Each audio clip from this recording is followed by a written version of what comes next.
नमस्कार। आज के इस खास विश्लेषण में एक बेहद गंभीर लेकिन बिल्कुल सच्ची तस्वीर पर बात होगी। हमारा आज का विषय है विनोद भगत आंगिरस जी की मशहूर कविता घोटाले और जांच का विश्लेषण। इसमें बड़ी ही बारीकी से दिखाया गया है कि कैसे घोटाले और जांच एक दूसरे के पूरक हैं और सत्ता बदलने के साथ साथ ये चक्र कैसे लगातार घूमता रहता है। तो आइए बिना देर किए समझते हैं कि हमारी व्यवस्था के ये पहिए असल में किस तरह काम करते हैं। इस पूरी रचना का जो सबसे अहम और चौंकाने वाला विचार है वो बस एक लाइन में छिपा है।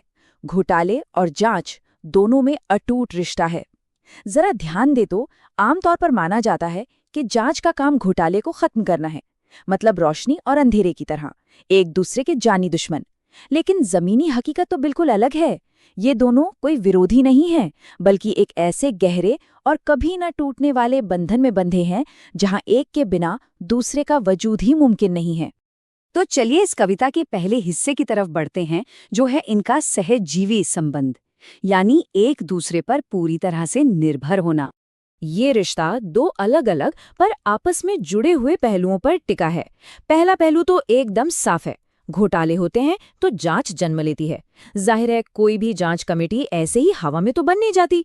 लेकिन इसका दूसरा पहलू और भी ज्यादा गहरा है। वो ये कि जांच के नाम पर ही घोटाला जिंदा रहता है। जैसे ही कोई जांच शुरू होती है ना, वो प्रक्रिया खुद की एक अलग जान पा लेती है जो पूरी तरह से उसी घोटाले पर टिकी होती है। ये एकदम एक परजीवी या कहें तो पैरासाइट वाले रिश्ते जैसा है, जहां सिस्टम में एक पूरा का पूरा ढांचा सिर्फ इसलिए खड़ा कर दिया जाता है क्योंकि कहीं कोई घोटाला हुआ था।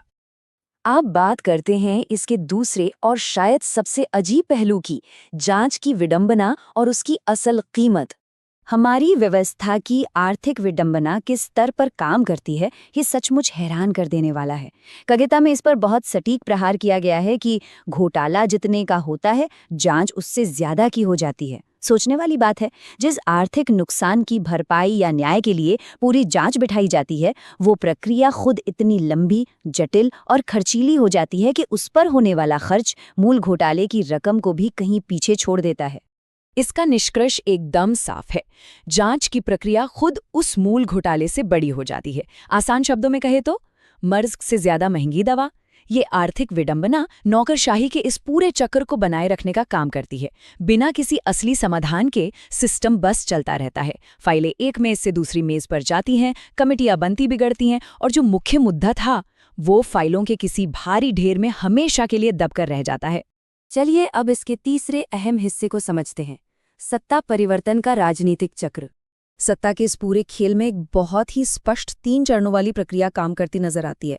पहला कदम होता है जनता घोटालों से नाराज होती है और घोटाले के नाम पर सत्ता बदल जाती है। इसके बाद आता है दूसरा कदम। नई सरकार आते ही खुद को सही साबित करने के लिए पुरानी सत्ता के घोटालों की जांच बिठा देती है। लेकिन जो असली खेल है वो तीसरे कदम में होता है। ये नई सत्ता भी धीरे धीरे उसी चक्र का हिस्सा बन जाती है और आने वाली सत्ता के लिए नए घोटाले करने लगती है। ये एक ऐसा चक्रव्यूह है जिसे सिर्फ और सिर्फ अपने राजनीतिक वजूद को बचाने के लिए एक हथियार की तरह इस्तेमाल किया जाता है। इस पूरी प्रक्रिया के पीछे क्या मानसिकता है, वो एक बेहद गहरी और व्यंग्यात्मक पंक्ति में झलकती है। काम कुछ तो छोड़ना है नए सत्ताधीशों के लिए।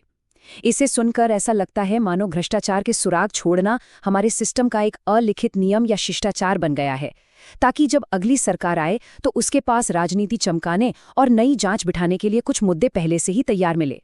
अब रुख करते हैं कविता के चौथे और आखिरी हिस्से की ओर, एक अंतहीन प्रगति, यानी ये चक्र ऐसे ही चलता रहेगा।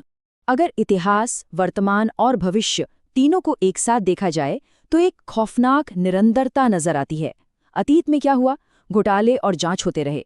वर्तमान में क्या हो रहा है, ये अब भी चल रहे हैं, और भविष्य के लिए एकदम स्पष्ट चेतावनी है। ये सिलसिला हमेशा चलता रहेगा, चाहे चेहरे बदल जाएं या फिर राजनैतिक पार्टियों के नाम बदल जाएं। लेकिन घोटाले और जांच का ये समानांतर ट्रैक हमारी व्यवस्था का एक स्थायी स्वभाव बन चुका है, जो बिना रुके बस दौड़ता रहेगा। इस पूरे विश्लेषण के बाद एक बहुत ही महत्वपूर्ण और चुभता हुआ सवाल हमारे सामने खड़ा होता है। क्या ये चक्र कभी टूटेगा या फिर जनता हमेशा मूक दर्शक बनी रहेगी? ये रचना केवल हमारी व्यवस्था का आईना नहीं है, बल्कि एक बहुत बड़ी चेतावनी है। जब तक केवल सत्ता बदलने को ही व्यवस्था का बदलना मान लिया जाएगा, तब तक ये चक्र ऐसे ही चलता रहेगा। यह विचार करने के लिए एक बेहद गंभीर विषय है।